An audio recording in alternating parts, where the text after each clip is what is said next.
Bharatiya Janata party को उत्तर प्रदेश में अपना नया बॉस मिल गया है। पंकज चौधरी यूपी बीजेपी के नए अध्यक्ष बन गए हैं। यूपी में विधानसभा चुनाव 2027 में है, लेकिन बीजेपी अभी से अपने अभियान में जुट गई है। घुसपैठियों पर दिए बयान से पंकज चौधरी ने भी अपने इरादे साफ कर दिए हैं। मुख्यमंत्री योगी आदित्यनाथ भी लगातार घुसपैठियों को लेकर हमलावर हैं और इस बीच घुसपैठियों के लिए बने डिटेंशन सेंटर की तस्वीर भी अब तो सामने आ गई है। इसी को लेकर अखिलेश यादव योगी सरकार पर हमलावर। चौधरी जी भारतीय जनता पार्टी उत्तर प्रदेश के नवनिर्वाचित प्रदेश अध्यक्ष के रूप में घोषित करते हुए बहुत प्रसन्नता हो रही है।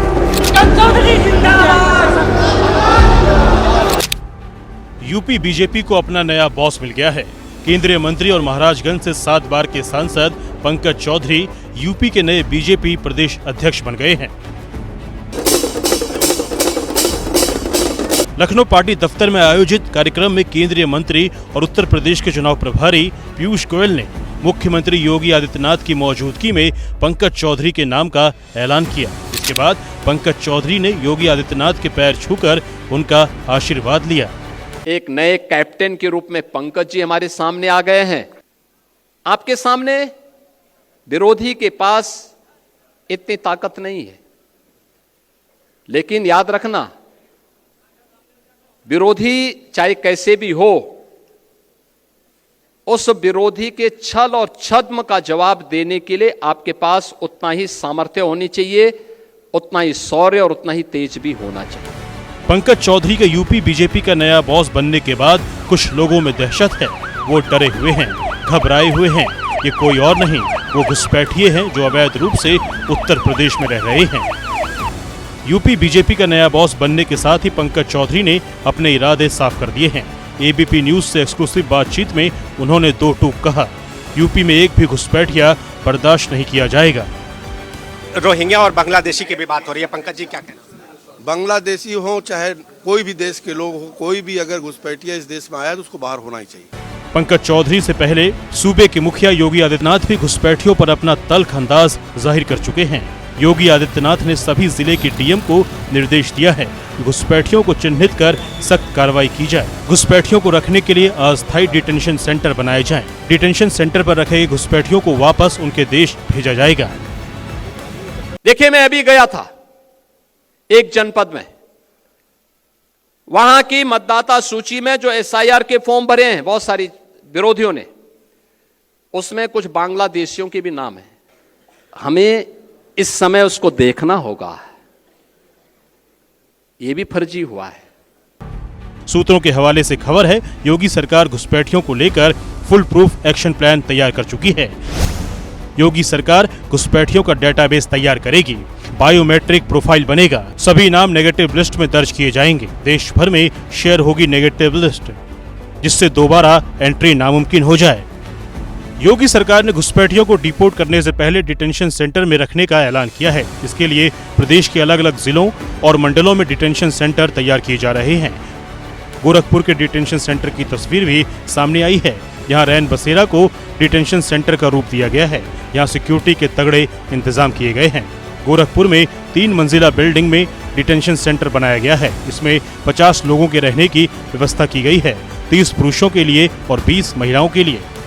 दर्जनों बेड की व्यवस्था है। ठंड से बचने के लिए कंबल रखे गए हैं। बच्चों के लिए अलग कमरा है, किचन और फैमिली रूम भी है।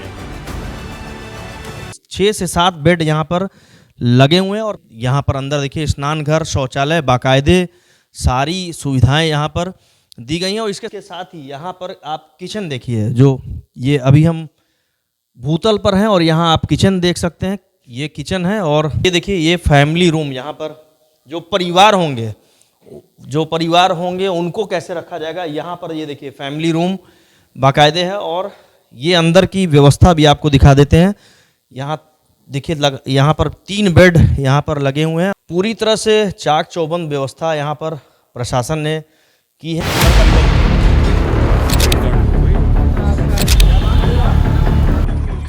अवैध घुसपैठियों की तलाश में यूपी के अलग अलग जिलों में पुलिस का ऑपरेशन टॉर्च जारी है। मुख्यमंत्री योगी आदित्यनाथ के आदेश पर इस ऑपरेशन को ज्यादातर रात में चलाया जा रहा है। इस ऑपरेशन के दौरान पुलिस टीम फ्लैश लाइट का इस्तेमाल करके झुग्गी झोपड़ियों, शेल्टर, बस स्टेशन और रेलवे प्लेटफॉर्म पर जाकर चेकिंग कर रही है। इसी वजह से इसका नाम ऑपरेशन टॉर्च रखा गया है। हम इस समय वाराणसी के माधोपुर इलाके में हैं। इस माधोपुर क्षेत्र में अब से कुछ ही दिन पहले वाराणसी पुलिस पहुंची और यहाँ पर रह रहे लोगों से उन्होंने उनका पहचान पत्र मांगा है। इसके अलावा ये भी कहा जा रहा है कि ये दूसरे राज्यों से आए हैं, बांग्लादेशी या रोहिंग्या या अवैध तरीके से यहाँ पे रह रहे। इस पूरे मामले की जांच की जाएगी। तलाशी को रात में किया जा रहा है क्योंकि अक्सर दिन में घुसपैठिए इधर उधर छिप जाते हैं। तेजी से पहचान के लिए फ्लैशलाइट, टॉर्च और पोर्टेबल स्कैनर का इस्तेमाल किया जा रहा है। कोई भी दस्तावेज नकली या फिर गलत लगता है तो व्यक्तियों को वेरिफिकेशन पूरा करने के लिए 1 हफ्ते का समय दिया जाता है। एक बार जब उनकी स्थिति अवैध होने की पुष्टि हो जाती है तो उन्हें आगे कार्यवाही तक हाई सिक्योरिटी डिटेंशन सेंटर में भेज दिया जाता है। इस द्वारा वेरिफिकेशन का एक सघन अभियान चलाया जा रहा है। इसमें जो बाहर से आए हुए लोग हैं, जो किराएदार, घरेलू नौकर आदि के रूप में यहाँ काम कर रहे हैं, अथवा जो भी हमारी झुग्गिया झोपड़ी जो अवैध रूप से रेलवे लाइन के किनारे अथवा हाईवे के किनारे बसे हुए लोग हैं, उन सबका सत्यापन किया जा रहा है। हमारी पूर्ण कोशिश है कि किसी प्रकार से भी कोई अवैध रोहिंग्या या बांग्लादेशी यहाँ छिपकर ना रहता पाया जाए। यूपी पुलिस का ये अभियान SIR से जुड़ा है, ऐसा माना जा रहा है। कुछ घुसपैठिए समय के साथ अवैध रूप से चुनावी लिस्ट में शामिल हो गए हैं, जिनकी पहचान जरूरी है, लेकिन विपक्ष इसे NRC से जोड़ रहा है। साथ ही वो डिटेंशन सेंटर पर भी सवाल खड़े कर रहा है। भाई इलेक्शन कमीशन ये कहता है कि वोटर लिस्ट का रिवीजन चल रहा है, आप डिटेंशन सेंटर बना रहे हैं। आप सोचिए बात को कि बीजेपी एक तरफ ये कहती है कि हम वोटर लिस्ट को ठीक कर रहे हैं, अगर किसी का डबल वोट है, कोई मृत्यु हो गया है, कोई शिफ्ट हो गया है, तो हम उसके लिए रिवीजन कर रहे हैं। लेकिन डिटेंशन सेंटर किसने बताया है? डिटेंशन सेंटर कौन बना रहा है? इलेक्शन कमीशन बना रहा है कि बीजेपी बना रही है? तो इसका मतलब SIR के साथ NRC भी है। उत्तर प्रदेश में 4 नवंबर को SIR की प्रक्रिया शुरू हुई थी, जो पहले 4 दिसंबर को पूरी होनी थी, लेकिन बाद में इसे पहले 7 दिन और फिर 15 दिन के लिए बढ़ा दिया गया। अब BLO को 16 दिसंबर तक SIR पूरा करना है, लेकिन उससे पहले इसे लेकर सियासी जुबानी खर्च जमकर जारी है। अब यूपी बीजेपी के नए अध्यक्ष पंकज चौधरी के घुसपैठिए को लेकर दिए बयान ने इस सियासत को और हवा दे दी है।